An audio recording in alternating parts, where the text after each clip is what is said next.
Lorsque les planètes explosent, ça peut chauffer très fort. Les atmosphères sont balayées, les morceaux de roche volent en éclats, tout est pulvérisé. L'espace autour devient plus brillant qu'une douzaine de soleils. Tu fermes les yeux et tu te couvres les oreilles. Tes cheveux se hérissent. La puissance brute d'une explosion cosmique est terrifiante. Quelque temps avant l'explosion, tu es en vol stationnaire dans une obscurité presque totale. En dessous, tu vois la Lune, ou ce que tu crois ressembler à la Lune. La surface de cette sphère de couleur claire est parsemée de cratères laissés par des météorites. Tu vois d'énormes collines escarpées qui s'étendent sur des kilomètres. En fait, il s'agit de Mercure, et tu t'apprêtes à la faire exploser. Comme au ralenti, tu regardes la planète voler en éclats. Et puis en un clin d'œil, tu vois un mur de débris se rapprocher de toi. D'abord des fragments de roches géants, c'est tout ce qui reste de la croûte solide et du manteau rocheux de la planète. Puis l'aspect et la structure des débris qui volent dans ta direction changent. Maintenant, ces choses ont l'air liquides, comme des éclaboussures de vif argent. C'est le noyau métallique de Mercure qui éclate. Il occupait 85% du volume de la planète. Et enfin, c'est à nouveau un feu d'artifice de morceaux solides. C'est le noyau solide de la planète. L'explosion est si puissante qu'elle envoie la Terre sur une autre orbite. Le Soleil a un hoquet et avale un énorme nuage de poussière. C'est tout ce que Mercure a laissé derrière elle. Mais ne t'inquiète pas, notre système solaire ne perdra pas de planète aussi facilement. Toute cette histoire d'explosion n'est qu'une expérience temporaire. Une fois que tu as fini de regarder le spectacle, tu appuies sur un autre bouton. Et la planète se reconstitue comme si tu avais rembobiné. Tu t'approches de la prochaine planète sur ton chemin. Sa surface se cache sous une atmosphère très dense composée de dioxyde de carbone. Si tu décidais d'atterrir sur Vénus, tu verrais passer d'épais nuages d'acide sulfurique. Tu verrais la surface de la planète d'un brun rougeâtre, sèche et incroyablement chaude. Tu marcherais probablement sur des plaines plates et lisses, couvrant 2/3 de la surface de la planète. Et tu resterais bouche bée devant les 1600 volcans qui parsèment Vénus. Malheureusement, tu ne pourras pas faire tout ça car tu appuies sur le bouton. Boum! D'énormes morceaux de basalte sont projetés depuis le centre de l'explosion. C'était la croûte de la planète, épaisse de 19 km. Puis, tu aperçois des météores brillants et brûlants qui volent vers toi à une vitesse phénoménale. Ce sont des morceaux du manteau rocheux en fusion de Vénus. La pluie de feu semble infinie, peut-être parce que le manteau avait une épaisseur de 1900 km. Mais ce n'est pas la partie la plus massive de la planète. La puissance de l'explosion fait éclater le noyau ferreux de Vénus. Ce noyau était 2 fois plus large que le manteau. Tu atteins une bille bleue qui n'est autre que ta planète natale. À quoi ressembleront ces entrailles dispersées dans l'espace? Vue d'en haut, la Terre est jolie. 71% de sa surface est bleue à cause de toute cette eau, mer et océan. Il y a aussi des zones de vert, de jaune et des tourbillons bruns et blancs. Tu appuies sur le bouton. La planète éclate dans une grêle de roches. C'est ce qui reste de la fine croûte terrestre et du manteau, beaucoup plus épais. Ce dernier occupait près de 84% du volume de la planète. Tu vois la pluie rocheuse se transformer en quelque chose de beaucoup plus liquide. C'est du fer et du nickel brûlant qui constituaient le noyau externe de la Terre. Ces métaux ne subissaient pas assez de pression pour être solides. La détonation est si puissante qu'elle fait éclater le noyau interne de la Terre. C'est une boule solide de fer et de nickel. Une fois que les morceaux se sont séparés, ils suivent leur propre orbite autour du Soleil. Les morceaux les plus massifs s'écrasent sur la Lune et certains voyagent plus loin avant d'être avalés par notre étoile. Tu ne peux pas t'attarder, la planète rouge t'attend. La surface de Mars est couverte de poussière de couleur rouille. L'épaisseur de la couche de poussière varie d'une zone à l'autre, mais dans la plupart des endroits, elle fait 2 mètres d'épaisseur. Le sol est de couleur or, marron, beige et même verdâtre. La teinte dépend des minéraux qui composent le sol. La surface de la planète est rocheuse, elle est couverte de lits de lacs asséchés, de cratères, de volcans et de canyons. Boum! Mars est une planète rocheuse. Tu dois esquiver des morceaux de croûte de la taille d'une montagne composés de basalte volcanique. Ce que tu vois ensuite te donne l'impression que tu as fait exploser d'énormes quantités de dentifrice à base de roches molles. C'est le manteau de Mars, composé d'oxygène, de silicate et d'autres matériaux.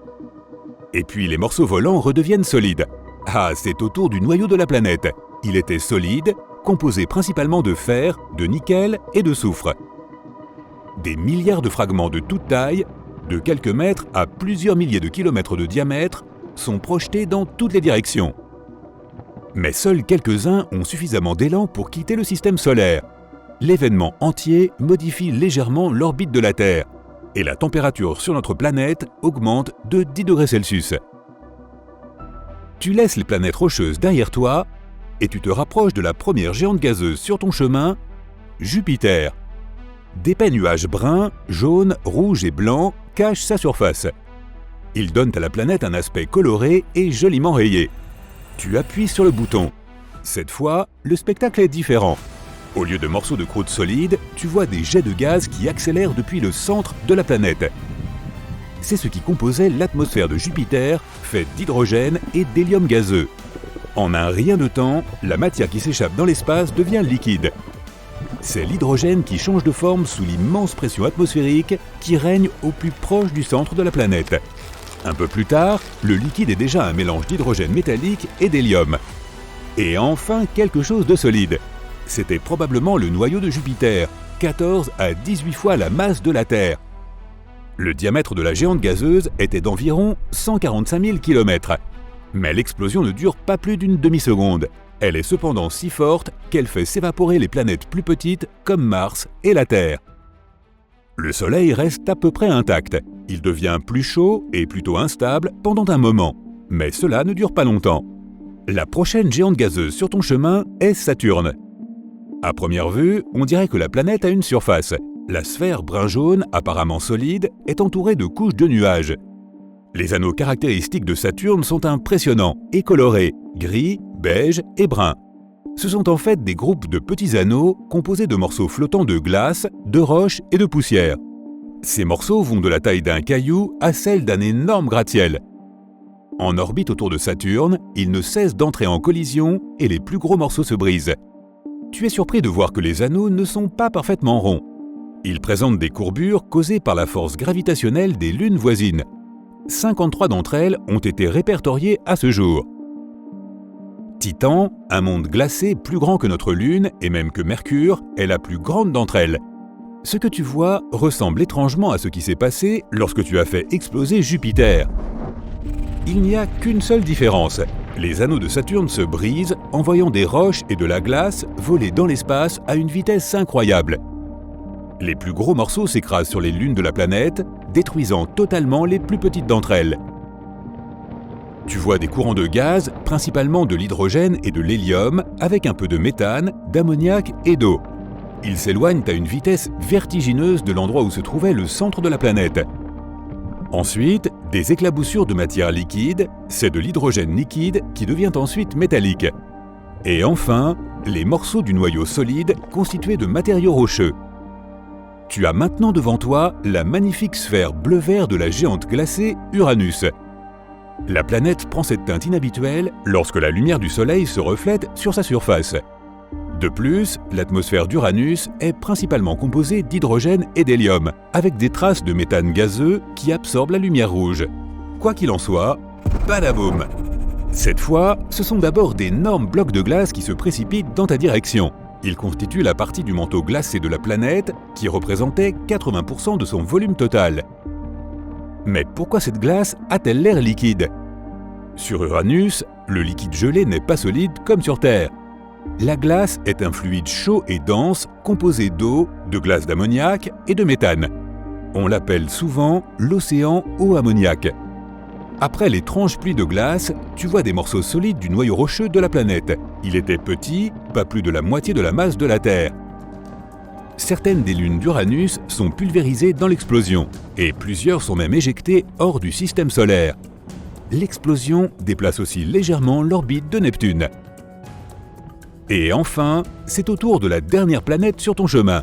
Neptune est bleu à cause d'une couche de gaz tourbillonnante et de nuages permanents. Pas le temps de s'attarder. Boum! La planète n'a pas de surface solide. C'est pourquoi, après avoir appuyé sur le bouton, tu vois le manteau liquide de Neptune éclater. Il ressemble à un ballon rempli d'eau jeté du 50e étage. Cela envoie des éclaboussures d'eau, d'ammoniac et de méthane glacé dans l'espace. Elles sont suivies par des restes du manteau de la planète ressemblant à de la lave. Il était liquide, rougeoyant et riche en méthane, en ammoniac et en eau. Et voici ce qui reste du noyau solide de Neptune, composé de fer et d'autres métaux.